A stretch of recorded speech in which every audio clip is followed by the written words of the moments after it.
গল্প শুনছেন শ্যামাঙ্গিনী। গল্প যদি ভালো লাগে বলবো লাইক, কমেন্টস ও শেয়ার করবেন এবং চ্যানেলটিকে সাবস্ক্রাইব করবেন। তাহলে চলুন শুনে ফেলি আজকের গল্প শ্যামাঙ্গিনী। পাঠে আমি চৈতালি। তিলোত্তমা কলকাতার বুকে শীতের কামড় বেশ জাঁকিয়ে বসেছে। তখন রাত প্রায় 12টা। যদিও কলকাতার বুকে রাত 12টা মানে কিছুই না, তবু শীতের রাত, তাই রাস্তাঘাট চারপাশ প্রায় জনশূন্য। বাড়িতে বাড়িতে হয়তো অনেকেই ঘুমোচ্ছে, আবার হয়তো অনেকেই জেগে আছে বিভিন্ন কারণে।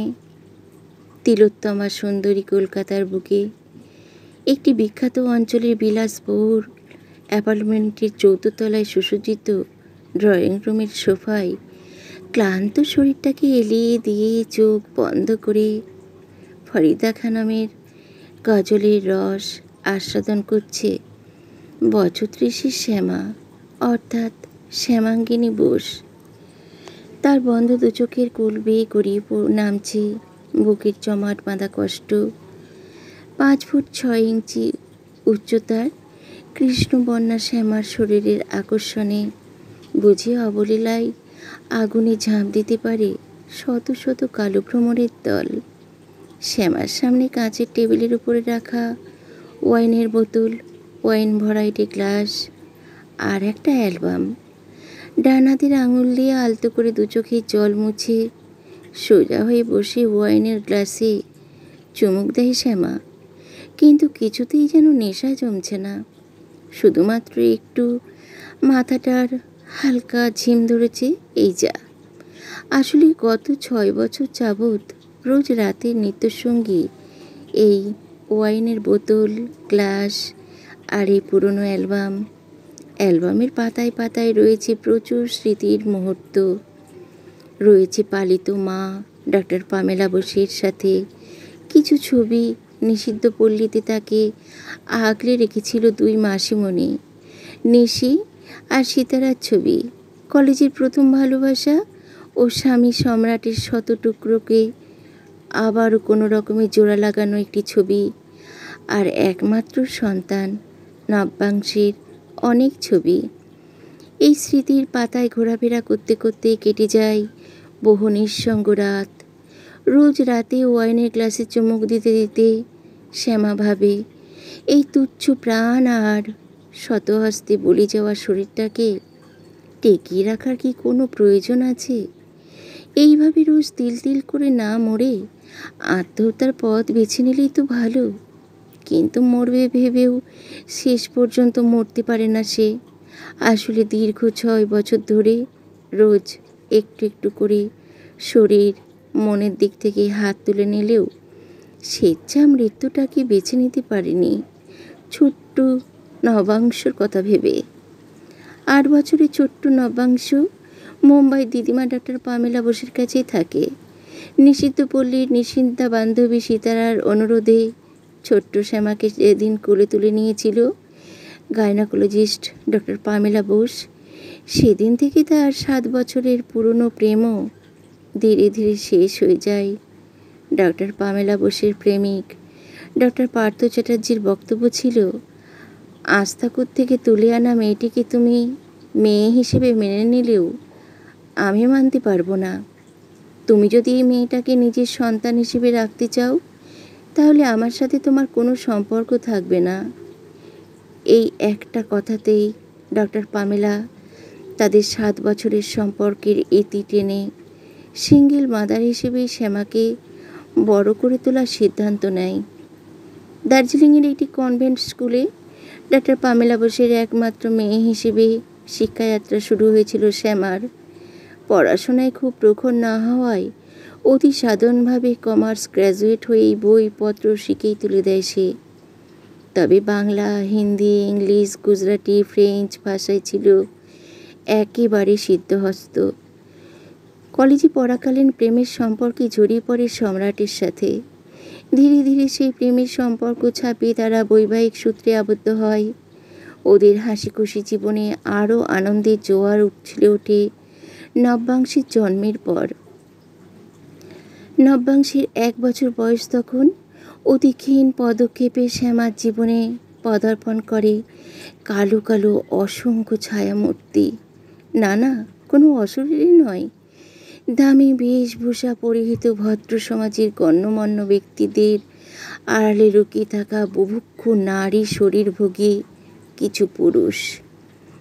ছেলের জন্মের 1 বছর পরেও শ্যামার শরীরের গঠন ছিল রীতিমতো চোখ ধাঁধানো।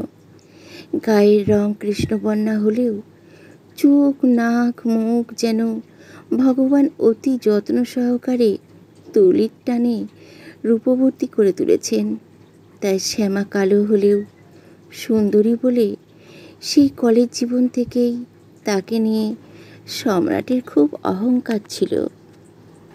আর এই সুন্দর মুখশ্রী ও আকর্ষণীয় শরীর হঠাৎ করেই কাল ডেকে আনে শ্যামার জীবনে।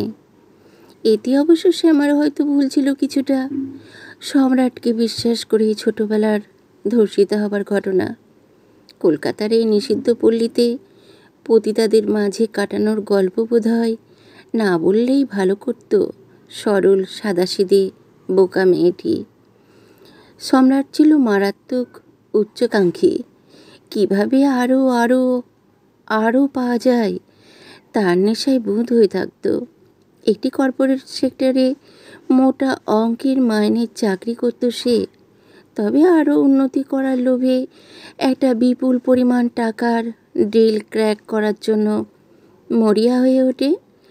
তাহলেই প্রমোশন, আর প্রমোশন মানে আরও বেশি পরিমাণে অর্থ উপার্জন। অফিসের বস সম্রাট এবং আরেকজন কর্মীকে দিয়েছেন একই কাজের দায়ভার, অর্থাৎ প্রমোশনের সিঁড়ির পাদদেশে দাঁড় করিয়ে। কীভাবে প্রমোশনের সিঁড়ি বেয়ে উঠবে তার দায়ভার। 2 কলিগ সম্রাট ও রাজীবের মধ্যে শুরু হয় বিপুল রেষারেষি। সম্রাটের লক্ষ্য শুধু একটাই, যেন তেন প্রকারে ওই ডিলটা ক্র্যাক করে প্রমোশনটা পেতেই হবে। প্রমোশন আর অর্থের লোভে যেন অন্ধ হয়ে যায় সে। রাতে ডাইনিং টেবিলে খাবার খেতে খেতে সম্রাট শ্যামাকে বলে, অফিসের বড় বড় কর্মচারী এবং কিছু ফরেন ডেলিগেটদের নিয়ে শহরের বিখ্যাত 5 স্টার হোটেলের পার্টির আয়োজন হয়েছে। শ্যামাকালকে কিন্তু তোমাকেও একটু যেতে হবে। আগামীকাল আমি অফিসে যাব না। তুমি বরং তোমার বান্ধবী সুমিকে বলো কাল দুপুরে আমাদের বাড়িতে চলে আসতে। কাল সন্ধ্যা থেকে বাবান ওর কাছে থাকবে, কারণ আমাদের ফিরতে একটু রাত হতে পারে। বাবান অর্থাৎ ছেলে নব্যাংশ। আর হ্যাঁ ডার্লিং, কালকে তুমি এমনভাবে সাজবে যাতে তোমাকে দেখে তোমার দিক থেকে কেউ চোখ ফেরাতেই না পারে। সবাইকে পুড়িয়ে ছারখার করে দিতে হবে তোমার রূপের আগুনে। এই বলে শ্যামার মুখের দিকে তাকিয়ে একটু তির্যক হাসি দিয়ে আবার খেতে শুরু করলো সম্রাট। সম্রাটের কথা শুনে আর ঠোঁটের কোনায় তির্যক হাসি দেখে শ্যামার খুব অবাক লাগে, কিন্তু তাও সেসব পাত্তা না দিয়ে শ্যামা সম্রাটের কথা মতো তাড়াতাড়ি বান্ধবী সুমিকে ফোন করে জানায় আগামীকাল রাতে বাবানের কাছে থাকার কথা। পরের দিন সুমি বিকেল 5টায় অফিস থেকে সোজা চলে আসে শ্যামার ফ্ল্যাটে। রাত 8টা নাগাদ শ্যামা খুব ভালো করে সেজে গুজে সম্রাটের সাথে অফিসের পার্টিতে যায়। সেখানে প্রায় সকলের হাতেই ওয়াইনের গ্লাস। ইংলিশ মিউজিকের তালে তালে অনেকেই আবার কোমর দোলাতে ব্যস্ত। সবার হাব ভাব দৃষ্টি চাল চলন সবই যেন কেমন অদ্ভুত। ছিমছাম ঘরোয়া স্বভাবের মেয়ে শ্যামার এসব ভালো না লাগলেও মনের ভিতরের বিরক্তিটাকে লুকিয়ে ঠোঁটের কোনায় হাসি রেখে অনবরত সেই হাসি ধরে রেখেছে সে। সকলের হাতেই ওয়াইনের গ্লাস, কিন্তু শ্যামা যেহেতু হার্ড ড্রিঙ্কস পছন্দ করে না, তাই সোফার এক কোণে চুপ করেই বসেছিল সে। তখনই সম্রাট 1 গ্লাস শরবত এনে দিয়ে আদুরে গলায় বলে, क्या हुआ मेरी মালিকা, ऐसे क्यों बैठी हो? চলো তোমার সাথে সবার আলাপ করিয়ে দেই। এই বলে এক ঝটকায় হাত ধরে টেনে নিয়ে গেল অফিসের সব বড় বড় কর্মকর্তাদের মাঝে। শ্যামার রূপের আগুনে দগ্ধ হতে লাগলো সেখানে উপস্থিত সকল পুরুষের মন আর শরীর। প্রত্যেকেই একে একে করমর্দন করলো শ্যামার সাথে। সম্রাটের অফিসের বস মিস্টার জোতানিয়ার সাথে শ্যামাকে পরিচয় করিয়ে দিয়ে সম্রাট বলে, sir, my wife can speak Gujarati very well. I think you will enjoy talking to my wife. You talk, I am coming from the other side. এই বলে সম্রাট শ্যামাকে মিস্টার জোতানিয়ার পাশে বসিয়ে রেখে অন্যদিকে চলে যায়। Mister Jotaniya, oh lovely, so we can speak in Gujarati. What do you say madam?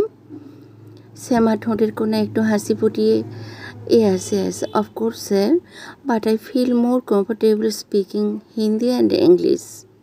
হেসে উঠে হঠাৎ করে শ্যামার হাতের উপর আলতো করে চাপ দিয়ে, well then, let's talk in Hindi and English. বিভিন্ন কথা আলোচনার মধ্যে মধ্যে মিস্টার জোতানিয়া কখনো শ্যামার হাত, কখনো পিঠে হাত দিতে লাগলো। তাতে শ্যামা খুব অস্বস্তিতে পড়লেও মুখে কিছুই বলতে পারল না, কারণ তিনি ছিলেন সম্রাটের অফিসের বস। তাই দাঁতে দাঁত চেপে মিস্টার জোতানিয়ার সাথে কথা বলতে থাকে। বিভিন্ন কথা বলতে বলতে হঠাৎ কখন যেন চোখের পাতা ভারী হয়ে আসে শ্যামার।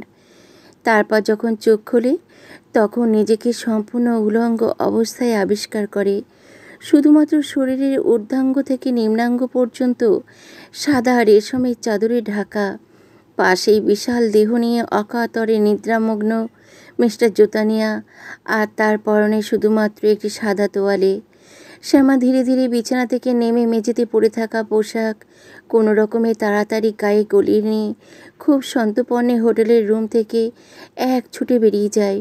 হোটেল থেকে বেরিয়ে একটা ট্যাক্সি ডেকে রওনা হয় বাড়ির পথে।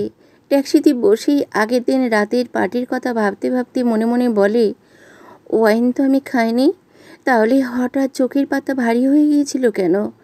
আমি তো শুধু সম্রাটের রান্নার শরবত খেয়েছিলাম। তাহলে তাতেই কি? ব্যাস, সব কিছু মিলিয়ে দুয়ে দুয়ে চার করতে কান্নায় ভেঙে পড়ে শ্যামা। আসলে প্রচণ্ড কড়া মাপির ঘুমের ওষুধ অথবা মাদকদ্রব্য কিছু মিশিয়ে দিয়েছিল ওই শরবতে, তাই কিছুই স্পষ্ট মনে নেই। কিন্তু ঘুমের মধ্যে কিছু অশ্লীল কথা কানে আসছিল শ্যামার, আর সেখানে একটা পুরনো দিনের হিন্দি গানও কানে আসছিল। ট্যাক্সি ড্রাইভারকে গাড়ি ঘুরিয়ে গঙ্গার ঘাটের দিকে নিয়ে যেতে বলে তখন রাতের আঁধার কেটে ফুটে উঠেছে সামান্য আলোর রেশ।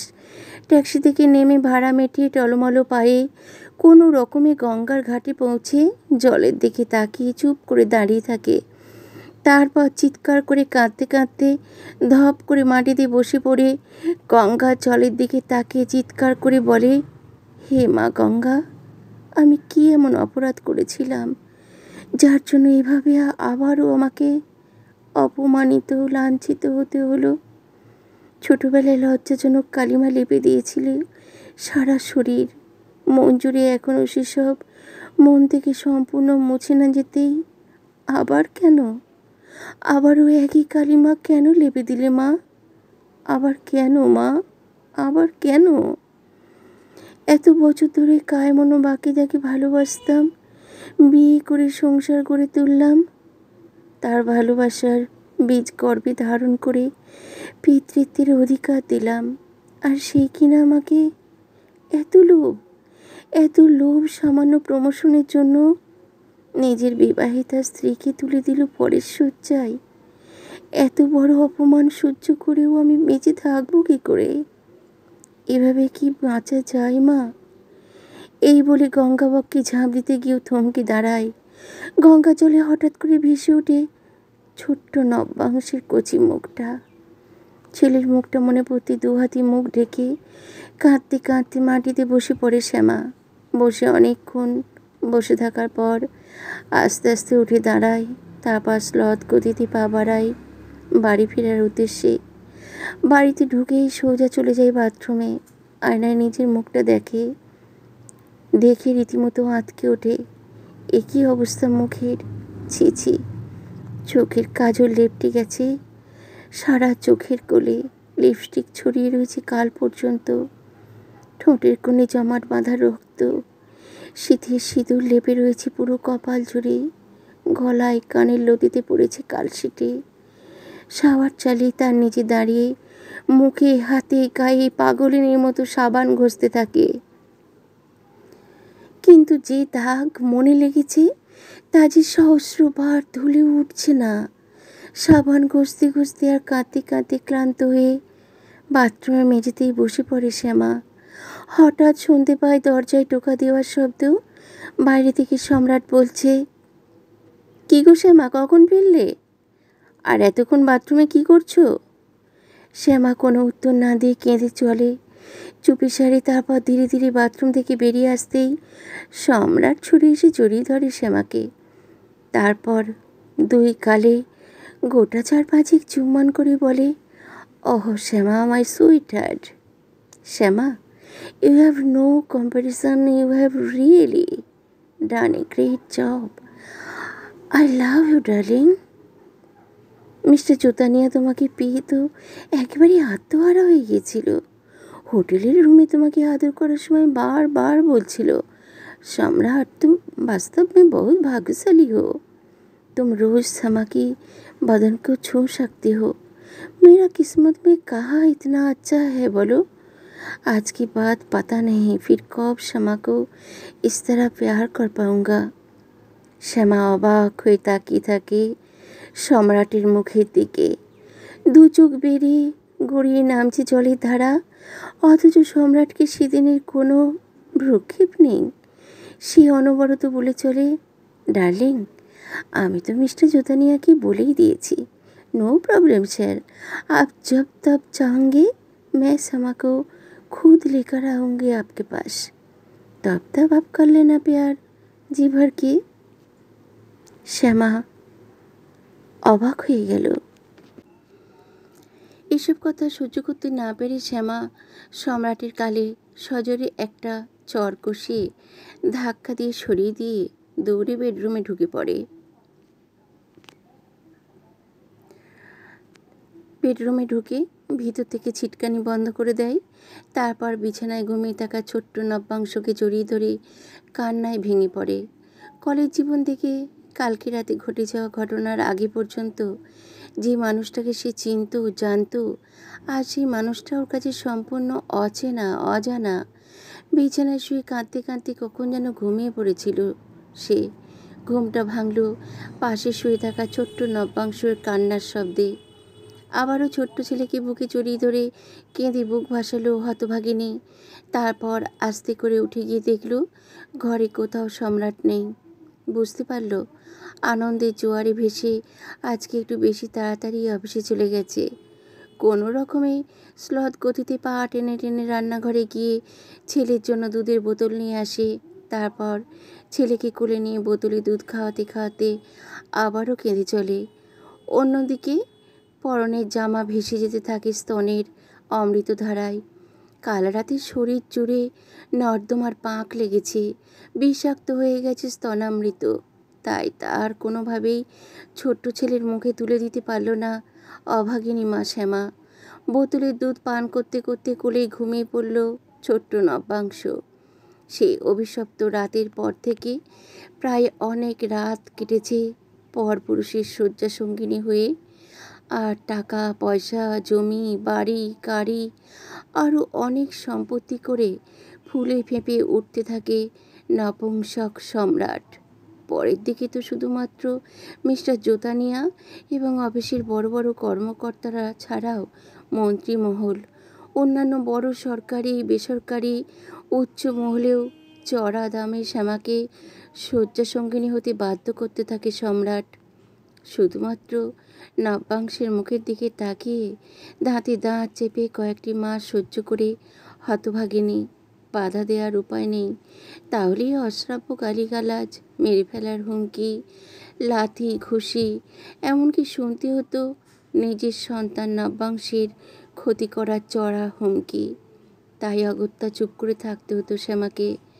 এরপর থেকে শ্যামা ছলে বলে কৌশলে নিজের রূপের জাল বিস্তার করে ধীরে ধীরে মিস্টার জোতানিয়ার বিশ্বাস অর্জন করে ওনাকে ভালোবাসা ও সোহাগের জালে একেবারে আবদ্ধ করে ফেলে।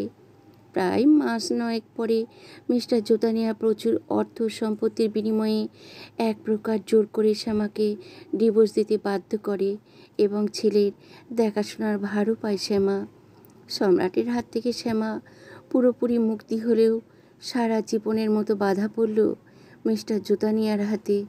তবে একটা ব্যাপারে শ্যামা নিশ্চিন্ত, কারণ তাকে একমাত্র মিস্টার জুতানিয়ার শয্যাসঙ্গিনী হয়ে থাকতে হবে।